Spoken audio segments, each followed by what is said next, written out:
Sabemos que en algún momento hicimos algo incorrecto. Y para tener paz para con Dios y para tener paz con uno mismo y con nuestro prójimo, tenemos que enfrentar esa situación. ¿Qué dijo Jesús cuando le hablaron de los mandamientos? Dijo, los voy a resumir en dos. Jesús nos hizo la vida sencilla como fuera de lugar. Jesús quería que ni pensáramos tanto. Y dijo, yo les voy a hacer la vida, hijos míos, les voy a hacer la vida a ustedes fácil. Amarás a tu Dios sobre todas las cosas y amarás a tu prójimo como a ti mismo. Suena sencillo. ¿Suena sencillo o no suena sencillo? Yo tengo 10 dedos. Y de los 10 Jesús dijo, vamos a dejarlo en 2. Para que se le haga fácil a mis hijos. Amarás a tu Dios sobre todas tus cosas y amarás a tu prójimo. Suena sencillo, ¿verdad? Pero en el caminar de la vida algunas veces nos tropezamos, hacemos errores. Hacemos cosas probablemente que puede ser por circunstancia, puede ser por algo que no quisimos hacer, pero se hizo. Pero tenemos que enfrentar las consecuencias en nuestras vidas. Y una de las cosas que intentó hacer este hombre siervo fue huir de su amo. Yo voy a huir y voy a Roma. En Roma con tanta gente, allí yo no tendré problema, me esconderé entre la gente. Allí nadie me va a encontrar, bendito Dios. Y usted sabe lo que dice Proverbio 29:1, 28:1, disculpa. Dice, huye el impío sin que nadie lo persiga. El hombre que está mal con Dios, huye de Dios sin que nadie lo persiga. Dios te está dando, mire, algunas veces Dios lo que hace es, yo soy pescador. Cuando me pesca un pez grande, usted sabe lo que yo hago, le doy hilo para que se canse. Así es Dios con nosotros. La Biblia lo dice. Dice, Dios trata con nosotros con cuerdas de amor. Y aunque estamos aquí, aunque yo veo este grupo que vemos aquí, probablemente todos servimos a Dios. Pero hay áreas en nuestras vidas, mire, que le decimos a Dios, ahí no te metas. Eso se llama el closet escondido. Que le presentamos todo a Dios y a Dios aquí no te metas. En este cajoncito, como si fuera un cajoncito así, ¿verdad? Dice Dios, aquí meto lo que no conviene y lo cierro y lo guardo y Dios, hasta ahí tú llegas. Dice, todo lo demás trabájalo Dios. Pero no me trabaje este rinconcito escondido que yo puedo tener. Y así se sentía el siervo, así se sentía Onésimo, el siervo. Se sentía como, ya yo escapé de mi amo, ya no hay problemas y no habrá consecuencia. Y podemos ver que el siervo, que tú y yo podemos, bendito Dios, escapar de situaciones de nuestra vida que enfrentamos. Pero de lo que nunca podremos escapar es de Dios y de su presencia. Es del ojo de Dios, de la mano de Dios, del conocimiento de Dios. Bendito Dios. Y miren esto, hermano. En Dios no hay casualidad. Algunas veces, ¿verdad? Nosotros los latinos decimos, por casualidad, mira lo que pasó. Es un dicho, un refrán, ¿verdad? Es un proverbio que usamos entre nosotros. Sin embargo, la Biblia me dice que en Dios no hay casualidad.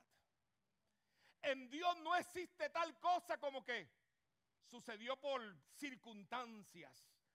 No, sucede porque Dios lo permite. Porque si no, no va a suceder, bendito Dios. Y dice que este siervo se había ido a Roma huyendo del Señor. Y algunos dirían por accidente, por casualidad, se cruzó con Pablo. Fue porque Dios permitió que este hombre se cruzara con el apóstol, bendito Dios, dentro de su prisión en Roma. Así que en Dios no hay casualidad. En Dios hay propósitos. Mientras yo preparaba el sermón y lo leía, me acordaba de en marzo, en principio de marzo, en marzo 3, tuve un accidente del trabajo y me tuvieron que operar.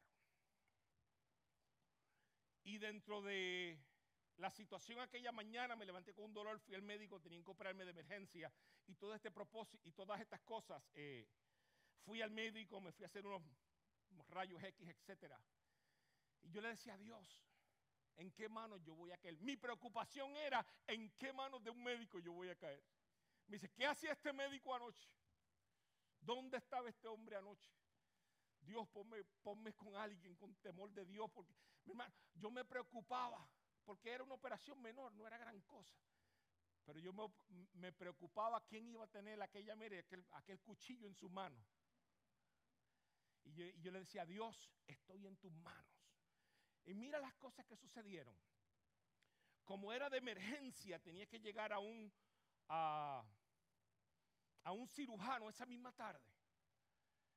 Dentro de todas las situaciones apareció un cirujano por allá por Altamonte Spring, de aquí de Orlando, hermano, que eso es 1 horita de camino, así que yo tenía que pasar por lo menos 15 o 20 hospitales para llegar a donde me estaban enviando.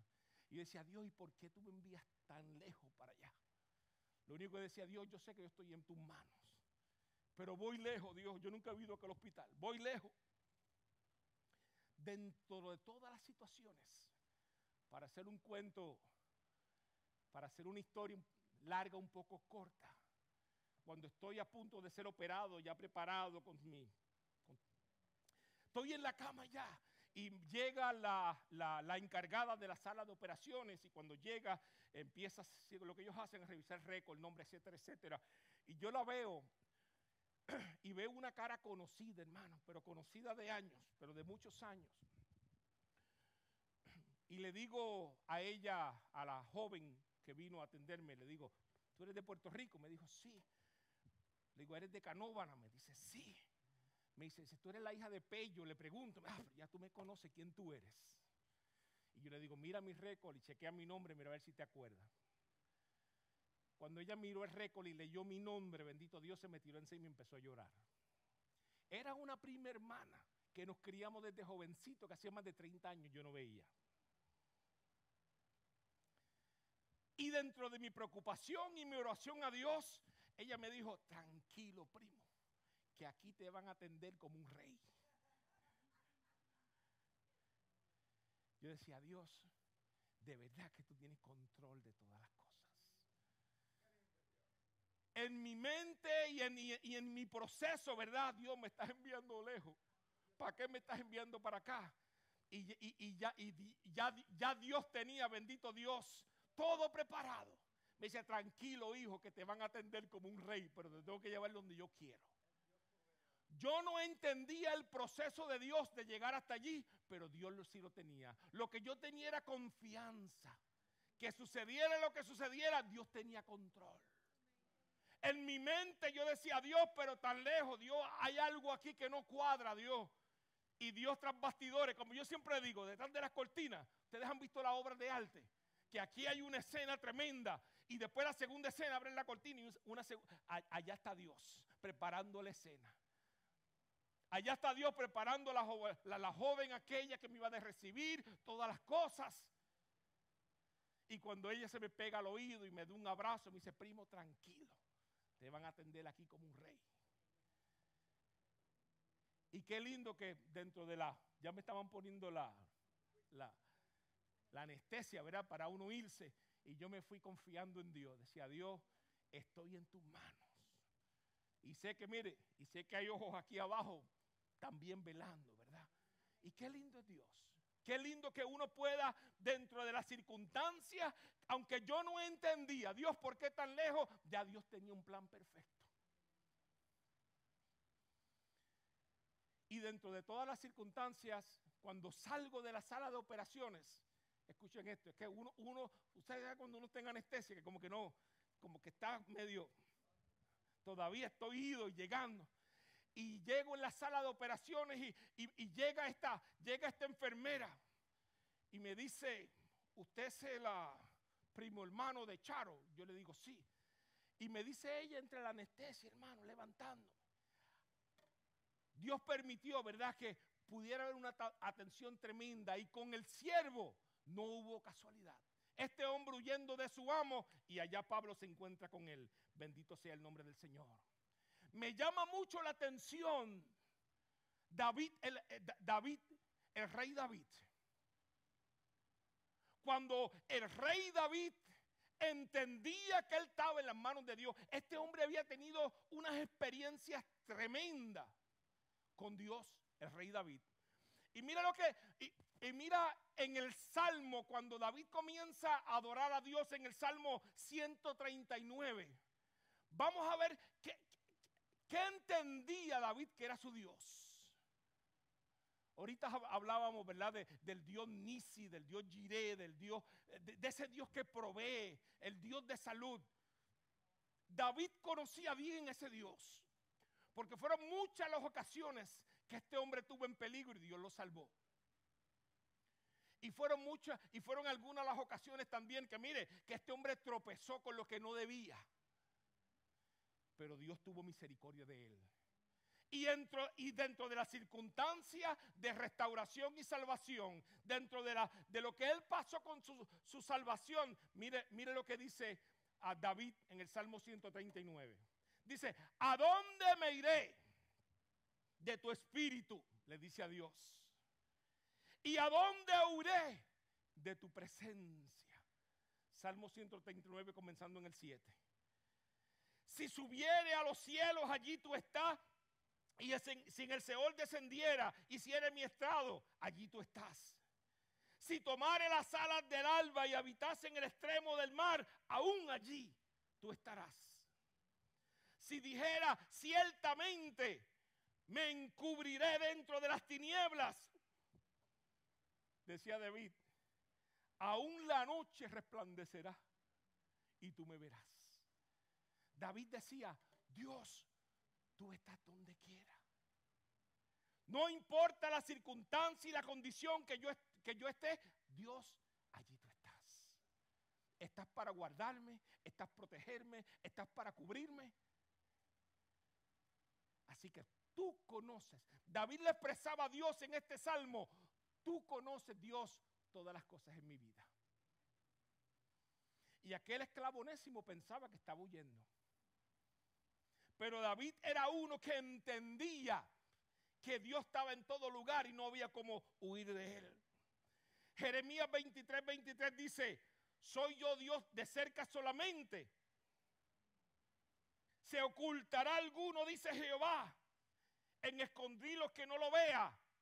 No lleno yo, Jehová, dice el cielo y la tierra. Mira, hermano, no hay cómo escondernos de Dios. ¿Usted sabe qué nos hace esconder de Dios? Nuestra mente finita. Que entendemos, si no voy a la iglesia, tranquilo.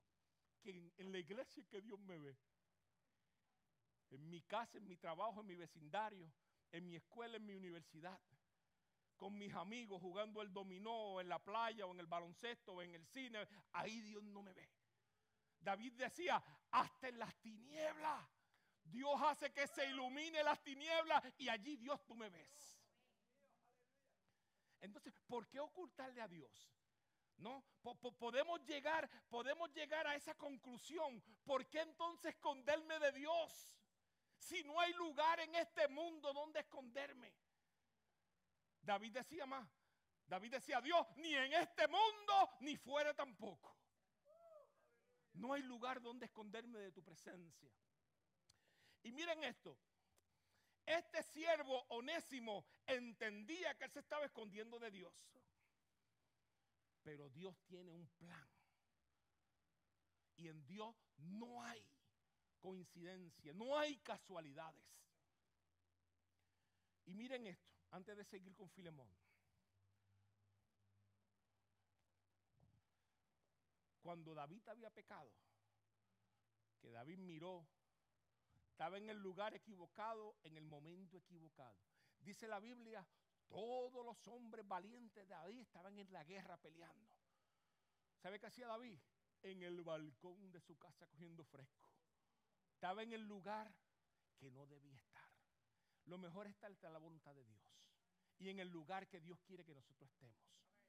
Y dice la Biblia que David miró a la casa del lado, al vecino, y vio lo que no debía mirar. Una mujer hermosa bañándose. Y ahí se formó la situación que cayó de la gracia de Dios. Llamó a la mujer, se acostó a la mujer cayó embarazada, llamó al marido. El marido no obedeció algunas cosas y mandó a matar al marido también. Mandó al marido y le dijo, toma, llévate esta cartita al general. Y cuando abrió la carta decía, ponlo en el frente de batalla, los más que van a recibir flecha y lanza. Así que David fue adúltero. Y David fue asesino y homicida. Pero como era el rey. ¿Usted escuchó el salmo que David escribió? De ti no hay dónde esconderse. Porque cuando David por años entendía, Dios no me vio. Me acosté con la mujer, salió embarazada, mandé a matar al marido, aquí no hay problema. Hasta que llegó el día que Dios dijo, ¿sabe qué? Se acabó la cuerda de la misericordia. Llegó Dios a reclamar, bendito Dios, porque tú no has tenido, mire, esa fortaleza de venir donde mí en confesión. Y dice que le mandó un profeta. Y mire esto, Dios es sabio, hermano. Dios no te quiere avergonzar, ni a ti, ni a mí, ni a los que nosotros le llevemos esta palabra. Dios no nos quiere avergonzar. Allá en el secreto Dios le mandó un profeta. Y voy a parafrasear la historia. Que el profeta llegó donde David dice, David, este hombre con mucho ganado, muchas ovejas, iba a hacer una fiesta. Y en el terreno del lado había un hombre que tenía, mire, un solo corderito tenía. Y este hombre, con todos sus bienes, dijo, vamos a coger la carne del vecino, el carnero, vamos a matarlo y hacemos la fiesta. No con la mía, sino con la del vecino. Y el profeta le dice a David, ¿qué tú crees que se debe hacer con un hombre como ese? Que teniendo todo fue y cogió lo del vecino. David dice, wow, ese hombre debe morir. El profeta le dijo, ese hombre eres tú. Por cuanto le quitaste la única esposita que tenía el vecino, se la quitaste. Cuando tú tienes, mire, como rey, todo a tu disposición. Y David ahí se tiró en humillación. Dios, perdóname. Dios, yo fallé. Y por eso es que David entonces puede proclamar y decir, Dios, ¿de dónde me huiré de tu presencia? Porque cuando él con sus privilegios de rey entendía, esta la pasé, en esta no tengo problema con Dios. Dios le dije, ese eres tú, el que fallaste en mi presencia. Y así podemos ver, bendito Dios, cómo Jesús y cómo Dios es atalaya sobre toda la tierra. Cuando dice la Biblia, bendito Dios, que en una ocasión le dijo, Jonás, vete a Nínive. Y Jonás fue y sacó la taquilla y se iba para Tarsis por 3 esquinas. Jonás era profeta. Yo algunas veces me pongo a analizar esto. Jonás era un hombre de Dios. Jonás conocía a Dios. Entonces hay veces que nosotros como hombres entendemos que podemos engañar a Dios. Allá Dios le dijo, vete a Nínive y predícale a Nínive, y se fue por otro lado. Y allá el barco por poco se hunde con olas, etcétera, y tuvieron que tirarlo del barco, que dice que un pez grande se lo tragó. Pero mira qué cosa. Mira cómo es Dios. Dios le dice, vete a Nínive, engabanadito, con chaqueta, con lazo bonito. Y Jonás dijo, no voy. Y dijo, ok, pues si no vas lindo, vas vomitado entonces, porque la ballena ya lo vomitó en la orilla del mar. Llegó sucio, pero llegó en el propósito. Dios ve todas las cosas, hermano. ¿Quién se podrá escapar de la presencia de Dios, hermano? Y mire esto. Dice la Biblia entonces que este hombre siervo que se escapa de Filemón, entendiendo me escapé, este hombre no me consigue. Estoy en Roma donde hay tanta gente, allí se encontró con Pablo. Y mira lo que dice Pablo. Y voy a hablar en este momento precisamente de nuestro tema del mes, de la salvación. Dice que este hombre, siervo, llega donde Pablo le habla y se convierte al Señor. Y comienza a ser útil, comienza a ser de bendición a Pablo dentro de la cárcel. Bendito sea el nombre del Señor. Y dice que Pablo entonces, cuando escribe esta carta a Filemón, a su amo, Pablo comienza a hablarle y Pablo no le dice, esto está en el versículo 10, Pablo no le dice, yo evangelicé, yo prediqué, yo le enseñé a Onésimo y él se convirtió. No, Pablo no usa esa expresión. Mira la expresión que Pablo usa para la salvación de un esclavo, de un siervo. Pablo dice en el versículo 10, te escribo por Onésimo, a quien engendré en mis prisiones. Engendrar es el concepto que se usa de la mujer, ¿verdad? Cuando queda embarazada. Y espera 9 meses y a los 9 meses tiene una preciosa criatura. Ese fue el término que usó Pablo cuando habló de la salvación de Onésimo, del esclavo. Le dijo a este hombre, cuando él escribe a Filemón, le dice, a tu siervo lo engendré, lo parí en la cárcel. Literalmente es la palabra que él usa, en la cárcel. Así que la conversión, en nosotros habernos convertido al Señor, nuestra salvación y la salvación por la cual nosotros estaremos orando en el clamor por la salvación de nuestras familias este mes. Nosotros tenemos que entender que la decisión de conversión que tú hiciste y que van a hacer los nuestros, esa decisión de conversión no es una decisión intelectual, no es algo que yo digo en mi mente, yo lo voy a hacer,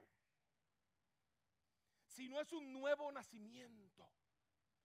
Es un cambio interno que sí tiene que ver con lo intelectual, porque yo tomo la decisión, pero hay algo que sucede en nuestras vidas internas que cambia nuestro ser, que cambia nuestro pensamiento, que cambia mi caminar, que cambia mi forma de hablar, que cambia mi forma de yo ver el mundo, de ver a mi prójimo. Hay algo grande, hay un cambio que sucede que es mucho más que intelectual, bendito Dios. Y esto podemos verlo. ¿Se acuerdan cuando Nicodemo en Juan capítulo 3, Nicodemo, principal entre los judíos, dice, Nicodemo se encontró con Jesús. Y Nicodemo le dice a Jesús y le habla de las señales que Jesús estaba haciendo. Nicodemo le dice, siendo un hombre preparado, capacitado, jefe, líder de los judíos, Nicodemo le dice, Jesús, tú tienes que ser de Dios, porque tú haces unas señales que no hace nadie. Respondió Jesús y le dijo, hablando de la salvación, le dijo Jesús, de cierto te digo, que el que no naciere de nuevo no puede ver el reino de Dios. Ahora mira esto, un hombre líder entre los judíos, Jesús le dijo, tú quieres salvación, tienes que recibirla, pero tienes que nacer de nuevo. Así que aquel hombre, en su concepto de nacer de nuevo, mira a Jesús, y lo dice la Biblia en los próximos versículos, eso lo puede leer después en Juan capítulo 3, le dice Nicodemo a Jesús y le dice, vamos a dialogar, Jesús, un momentito. Estoy parafraseando su diálogo, ¿verdad? Pero Nicodemo le dice, espérate un momentito, Jesús. ¿Tú me estás diciendo a mí que yo tengo que nacer de nuevo? Jesús le dice, sí, eso es lo que te estoy diciendo. Y aquel hombre, probablemente preparado, intelectual, le dice a Jesús, ¿y cómo yo puedo volver a entrar en el vientre de mi madre y nacer nuevamente? Este hombre comenzó y percibió un concepto humano, material. Jesús le estaba hablando de un nuevo nacimiento espiritual. Así que este hombre estaba equivocado en la forma que percibe el mensaje de Jesús. Porque el nuevo nacimiento no es un nacimiento humano. Tampoco nuestra salvación ni nuestro nuevo nacimiento es un concepto intelectual. No lo es. Dice, respondió Jesús, de cierto te digo, que el que no naciere del agua y del Espíritu de Dios no puede entrar al reino de los cielos. Jesús entonces le explica y le dice a él, deben nacer del agua porque el agua te purificará y te limpiará. Y deben nacer del Espíritu por cuanto nuestro espíritu cuando no estamos en el Señor está muerto, pero vive cuando venimos a la presencia de Dios. Así que Jesús le dice, si no nacieres del agua y del Espíritu, no puedes entrar en el reino de Dios. Lo que es nacido de la carne es, pero lo que es nacido del Espíritu es. Y dentro de esa conversación que Jesús tiene con Nicodemo, explicándole la salvación, de ahí es que nace o se escribe o Jesús habla y menciona el famoso versículo que todos conocemos de Juan 3:16, que dice, de tal manera amó Dios al mundo, para que todo aquel que en él crea no se pierda, mas tenga la vida eterna. Esta enseñanza poderosa, que probablemente es el primer versículo que todos nos aprendimos cuando nos convertimos, esta enseñanza poderosa nace de la conversación de Nicodemo y de Jesús. Nicodemo quería ver el nuevo nacimiento como algo humano. ¿Y cómo yo entraré en el vientre de mi madre nuevamente y nazco? Jesús le dijo, yo no hablo de eso. Yo hablo de un nacimiento espiritual. Yo hablo de que hubo un Cristo que murió en la cruz del Calvario. Y por el derramamiento de esa sangre preciosa, entonces yo me convierto en hijo. Amén. Fíjate que entonces hay un concepto espiritual dentro de lo que Nicodemo quiso entender como algo natural, humano. Y Jesús le dijo, no es que nacerás del vientre, sino es que nacerás de Dios. Por eso es que entonces dice la palabra en 1 de Corintios cuando dice, de modo que si alguno está en Cristo, ¿qué pasó? Somos nuevas criaturas. Ese es el concepto de salvación que utiliza Cristo. Y cuando hablamos del concepto de salvación, hermano, eso es algo que debemos abrazar. Es algo que debemos celar. Es algo que debemos, yo no quiero perder mi salvación. Porque mi salvación entonces me trae unos beneficios. Porque hoy, por cuanto soy salvo, ha surgido una transformación en mi vida. Y por cuanto ha surgido una transformación en mi vida, yo no quiero perder lo que yo soy hoy.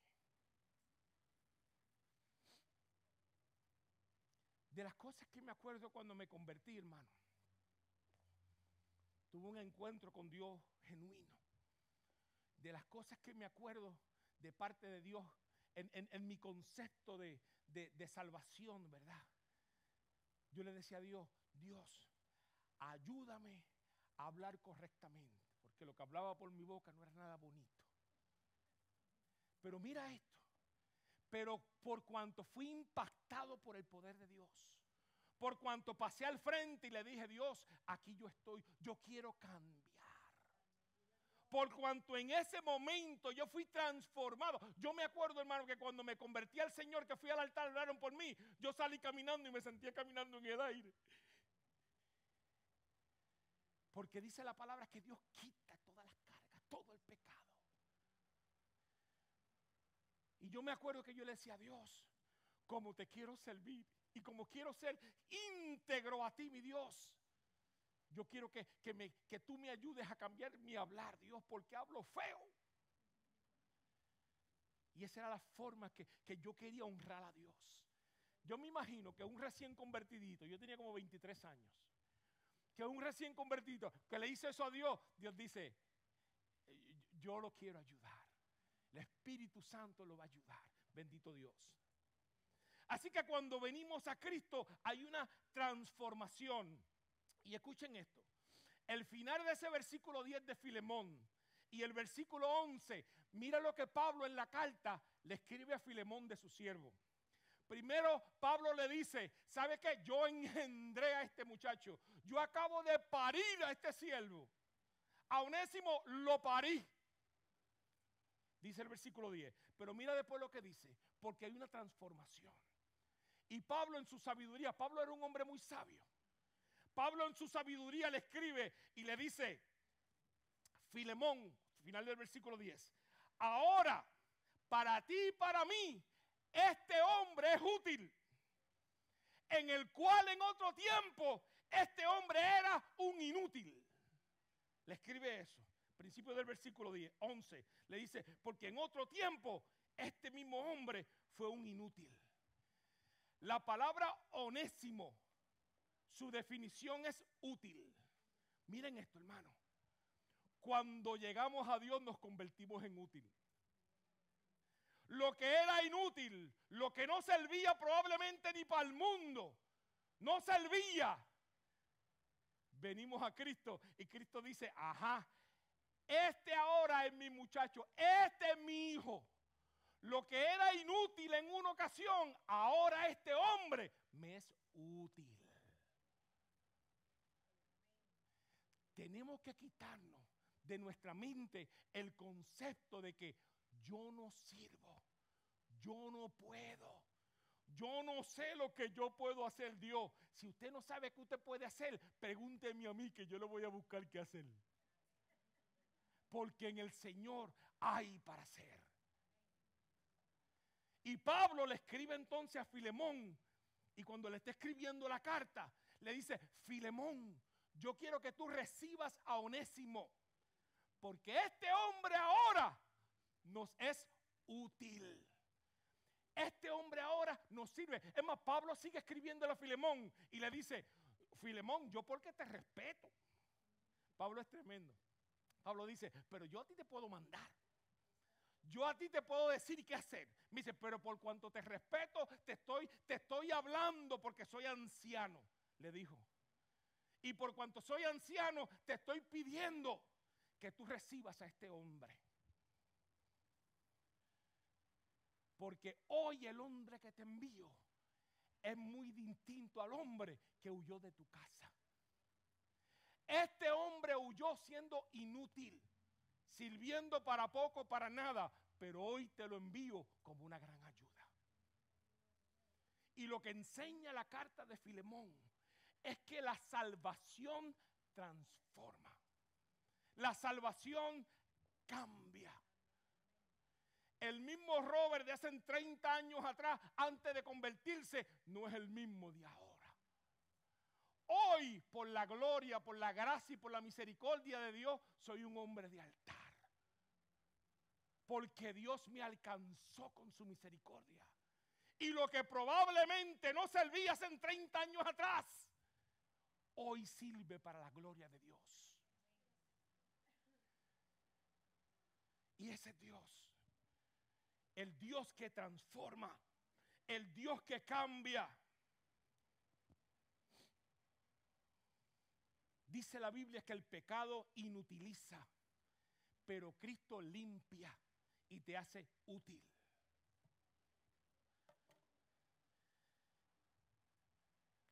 Hay algo en nuestra vida, hermano, que nosotros tenemos que aprender a batallar con ellas. Y es el recuerdo. Muchas veces el recuerdo nos inutiliza.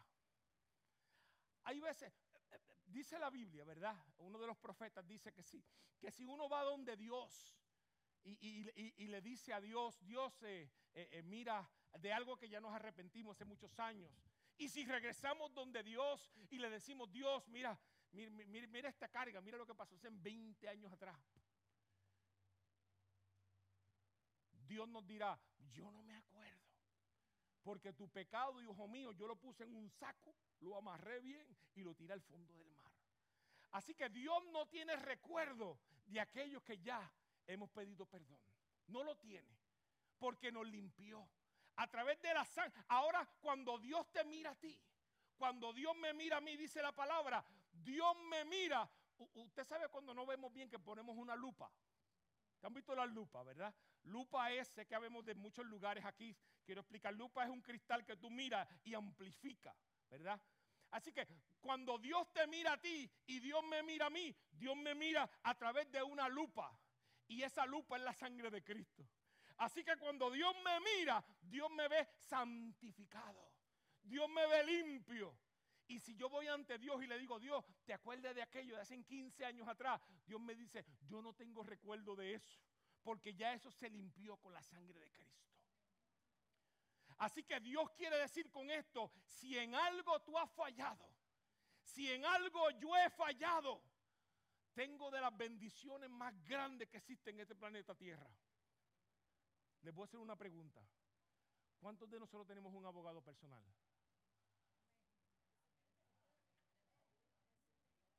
Materialmente, a lo mejor aquí abajo no tengo a Pendas y Pendas, ¿verdad? No lo tengo.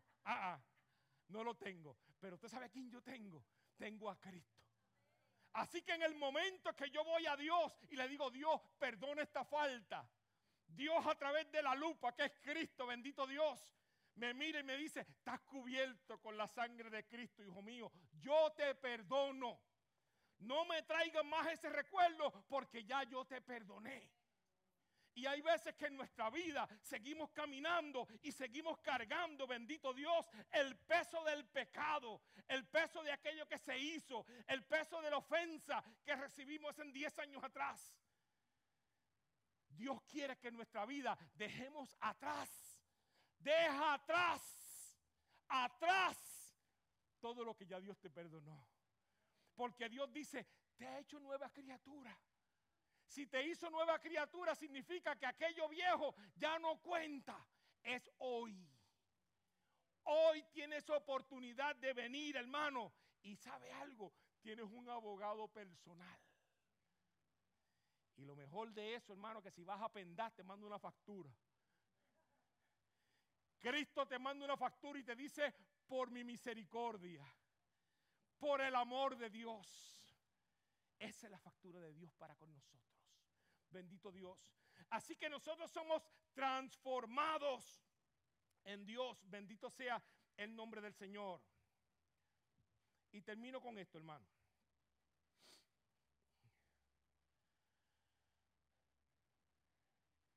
Esto es hermoso. Dios es hermoso, hermano. En Dios no hay pérdida. En Dios siempre hay ganancia. Usted sabe que tremendo, hermano. Cuando llega a su casa, lee la carta de Filemón y léala con lo que hemos hablado hoy. Cuando Pablo le escribe a Filemón, escuche esto. Cuando Pablo le escribe a Filemón, Pablo le dice a Filemón, recibe a este hombre, que reciba al que algo malo le hizo, ¿verdad? Que estaba huyendo. Le dijo, Pablo le dice en la carta, recíbelo. No, y lo lindo no es eso, lo lindo es que Onésimo iba a llegar con la carta en la mano, esperando que Filemón no tuviera un mocho, ¿verdad? Onésimo llegaba con la carta en la mano y él iba a leerla. Y en la carta dice que Pablo escribe y le dice, recibe a tu siervo Onésimo, recíbelo como a mí mismo. Porque Filemón tenía un gran respeto por Pablo. Y Pablo le dice, recíbelo como a mí mismo. Y escuche esto, qué hermoso. La palabra a mí me entusiasma, hermano, porque es hermosa. Y Pablo le dice, y cuando lo reciba, por cuanto Dios te transformó a ti y me transformó a mí. Pablo le dice, y ya no lo recibas como siervo, recíbelo como hermano en Cristo. Tremendo. Esto se merece un aplauso al Señor. Recíbelo como hermano.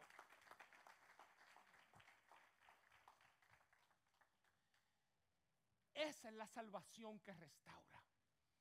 La salvación que cambia tu vida y que cambió la mía. La salvación que evitó cuántos peligros en mi vida. Porque la restauración que cambia es la restauración que cuando tú regresas pasa algo distinto. Como vemos en el hijo pródigo. ¿Se acuerdan del hijo pródigo? Papá, dame la riqueza que me voy. Y allá dice la Biblia, la gastó con mujeres, la gastó con amigos, la gastó en bebida, la gastó en ron, la gastó en todo lo que podía gastar en su vida. Su herencia la gastó. Y dice que llegó un momento que se encontró con los cerdos comiendo algarroba. Con los cerdos comiendo la comida de los cerdos porque ya no tenía nada. Y tú sabes lo que pensó este hijo. Así es la vida de la salvación del hombre. Este hijo pensó y dijo lo siguiente: yo voy a regresar a mi padre, porque yo sé que aunque sea como un criado, aunque sea como un siervo, yo voy a estar mejor en la casa de papá. Esa es la mente del hombre cuando le falla a Dios. Dice la Biblia que este jovencito llegó al lugar donde estaba su padre. Y dice la Biblia, este es Lucas 15. Dice que habló con su padre y le dijo de esta forma. Este es el hijo. En su mente lo que le dice el hijo al padre. Le dice: ¿cuántos jornaleros en casa de mi padre tienen abundancia de pan y yo aquí perezco de hambre? Dice: me levantaré, iré a mi padre y le diré. Mira lo que le dijo al padre: papá, yo he pecado contra el cielo y contra ti. Y la oración del hijo humillado, porque la humillación es lo que Dios espera de nosotros. Dios dice: ya no soy digno de ser llamado hijo. Hazme como uno de tus jornaleros. Y en el versículo 20 de Lucas 15, mira esto, hermano, qué hermoso. Este es Dios en la vida del hombre. Este es Dios en la vida del que tú vas a estar orando este mes. Que probablemente tú dices: este no tiene oportunidad. A este la droga lo está consumiendo. A este las mujeres no lo deja tranquilo. A este el alcohol mira cómo lo tiene. Este no tiene oportunidad. Este jovencito pensaba que no tenía oportunidad. Y dijo: voy a regresar a mi padre. Y aunque sea de jornalero que me reciba, que voy a estar mejor. Y dice, y levantándose este jovencito, dice, fue a su padre. Y dice que aún estando lejos, mira cómo el padre lo mira. El padre representa a Dios. Y cómo Dios te ve a ti, a mí. Y cómo Dios ve a ese que vamos a estar orando de este mes. Cómo Dios ve a ese hombre que no tiene salvación. Dice que el padre lo vio de lejos. Fue movido a misericordia. Y el hijo pensando: voy a regresar aunque sea de siervo, de jornalero donde mi padre. Dice que el padre cuando lo vio se emocionó tanto que salió corriendo. El padre se echó a correr encima de su hijo. Y cuando lo vio, probablemente todavía con olor a cerdo que andaba, dice que lo abrazó, lo besó en el cuello, bendito sea el nombre del Señor, y le besó.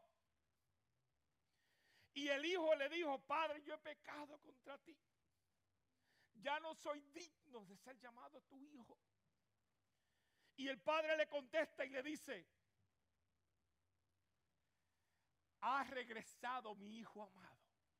El padre dijo: saquen el mejor vestido, pónganle un anillo en su mano, pónganle calzado en sus pies, traigan el becerro más gordo, que vamos a hacer una fiesta, porque mi hijo que se había ido ha regresado. Eso es lo que hace Dios en la vida de aquellos que llegan a Él. Bendito sea el nombre del Señor. Dios establece una nueva relación. El hijo pródigo pensaba, como me fui, aunque sea de siervo, de jornalero sirvo. Dios le dijo, te recibirá tu padre, te volverá por él vestimenta nueva, anillo nuevo, regresarás donde tu padre, él te va a limpiar, él te va a hacer nueva criatura. Y de algo inútil que no servía, te convertirás en algo útil. Bendito sea el nombre del Señor. Hermano, cuando oremos al Señor, este mes vamos a estar orando por la salvación de nuestra familia. Cuando oremos al Señor, vamos a orar entendiendo que no importa la condición ni la mente de esa gente que estamos orando, Dios tendrá misericordia. Dios es el que cambia, el que transforma. Probablemente Onésimo, habiendo ejecutado lo que hizo en contra de su amo, salió como siervo y llegó como hermano. Bendito sea el nombre del Señor. Filipenses 1:18 dice, si en algo, Filemón 1:18 dice que Pablo le escribe en ese final de esa carta y le dice, si en algo Onésimo te ha faltado, si en algo te ha fallado y si en algo te ha faltado, ponlo a mi cuenta que yo lo cubro. Eso es lo que hace Cristo por nosotros. No importando la falta que tú tengas. Dice la Biblia, si alguno tiene necesidad de abogado, si alguien ha faltado, abogado tenemos para con el Señor Jesucristo, Señor nuestro. Y eso es lo que Pablo le escribe a Filemón. En Filemón 1:18 le dice, y si en algo este hombre te dañó y te hizo perder, tranquilo, ponlo a mi cuenta, que yo lo cubro. Cristo cubre nuestras faltas, Cristo cubre nuestras necesidades y Cristo cubre, bendito Dios, multitud de pecados. Así que vamos a ponernos en pie en este día.